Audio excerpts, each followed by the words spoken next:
Assalamualaikum warahmatullahi wabarakatuh. Perkenalkan, nama saya Hana Erviana dengan NIM 2010310011. Saya dari kelompok 4 kelas A2 MIR akan mempresentasikan tentang strategi pembelajaran tematik. Apa itu yang dinamakan strategi pembelajaran? Strategi pembelajaran adalah suatu rencana tindakan yang dilakukan oleh guru untuk mencapai tujuan pembelajaran. Sebelum menentukan strategi, perlu dirumuskan tujuan yang jelas agar dapat diukur keberhasilannya. Strategi pembelajaran tematik. Strategi pembelajaran tematik merupakan strategi pembelajaran yang memperhatikan kerangka berpikir siswa, yaitu masih holistik. Pemahaman terhadap suatu konsep itu harus dikaitkan dengan dunia nyata atau pengalaman siswa tersebut. Nah, penerapan strategi pembelajaran tematik selanjutnya. Pada era sekarang ini masih banyak pembelajaran yang masih berpusat pada guru dan siswa memperoleh pengetahuan atau ilmunya itu langsung dari guru tanpa mendapatkan pengalamannya sendiri. Hal ini dapat menyebabkan siswa merasa jenuh dan enggan mengikuti pembelajaran. Tindakan atau solusi untuk mengatasi hal tersebut adalah dengan menerapkan strategi pembelajaran tematik yang mengintegrasi sikap keterampilan dan pengetahuan dalam proses pembelajaran. Adapun indikator keberhasilannya yaitu ketika siswa merasa senang belajar, maka hasil evaluasinya akan naik atau tinggi.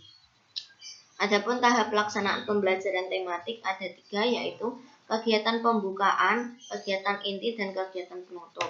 Yang pertama, kegiatan pembukaan atau eksplorasi. Kegiatan ini dilakukan untuk menciptakan suasana awal pembelajaran yang menyenangkan agar siswa mampu mengikuti proses pembelajaran dengan baik.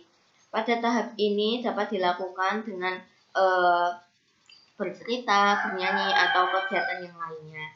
Yang kedua yaitu kegiatan inti atau elaborasi. Dalam kegiatan ini kita lebih memfokuskan pada kegiatan yang bertujuan untuk mengembangkan kemampuan siswa seperti membaca, menulis, dan menghitung. Penyajian bahan pembelajaran juga dilakukan secara bervariasi, baik bisa dilakukan secara klasikal, kelompok kecil, ataupun perorangan. Yang ketiga yaitu kegiatan penutup atau konfirmasi. Kegiatan penutup ini dilakukan untuk mengakhiri pembelajaran. Kegiatan penutup ini juga dapat dilakukan dengan menyimpulkan atau menyampaikan atau mengulas hasil pembelajaran yang telah dilakukan. Selanjutnya yaitu implikasi strategi pembelajaran tematik. Yang pertama, implikasi bagi guru. Guru perlu mempelajari materi yang akan diajarkan sehingga dapat memperoleh pemahaman secara konseptual dan praktikal. Yang kedua, diperlukan kreativitas dari seorang guru dalam menyiapkan kegiatan pembelajaran.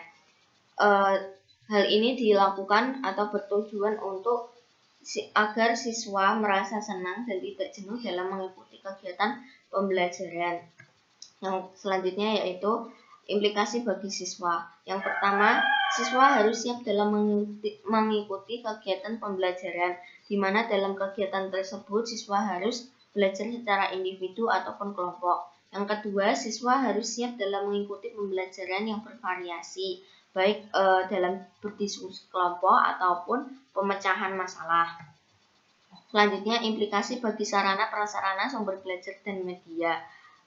Kita ini memerlukan sarana dan prasarana dalam kegiatan pembelajaran. Yang kedua, kita memanfaatkan berbagai sumber belajar seperti buku ajar, di mana buku ajar tersebut memuat bahan ajar yang terintegrasi. Yang ketiga yaitu penggunaan media pembelajaran dimanfaatkan secara lebih optimal. Selanjutnya, implikasi terhadap pengaturan ruangan. Yang pertama, mengatur ruangan yang disesuaikan dengan tema pembelajaran, seperti bisa dilakukan di luar ruangan jika temanya itu berhubungan dengan alam, seperti pembelajaran dilakukan di taman ataupun di tempat lainnya. Yang kedua yaitu pengorganisasian ruangan, seperti tempat duduk siswa. Tempat duduk siswa itu tidak selamanya harus di depan terus atau di belakang terus, tapi ada kalanya setiap misalnya seminggu sekali itu bergeser agar siswa juga tidak jenuh duduk di situ terus. Oke, selanjutnya yaitu implikasi terhadap pemilihan metode. Dalam pembelajaran tematik perlu disiapkan berbagai variasi kegiatan pembelajaran dengan menggunakan multi metode. Selanjutnya yaitu keefektifan strategi pembelajaran tematik.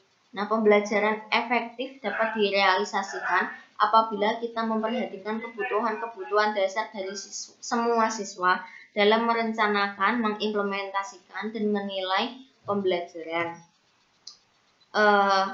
Kita juga harus memberi kesempatan kepada siswa untuk belajar dalam berbagai variasi.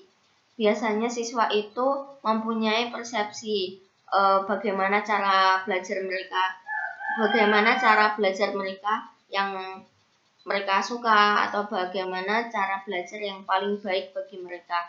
Ada beberapa siswa itu yang lebih baik belajar sendiri atau mandiri, ada juga siswa yang lebih suka belajar berkelompok. Selanjutnya, strategi pembelajaran tematik ini sangat efektif dilakukan di MI atau SD karena strategi pembelajaran tematik ini lebih mengutamakan pengalaman belajar siswa, yaitu melalui pembelajaran yang menarik dan tetap bermakna bagi siswa. Siswa juga tidak harus mengulang latihan hafalan, tetapi mereka dapat belajar melalui latihan pengalaman langsung dan menghubungkan dengan konsep lainnya yang mereka pahami.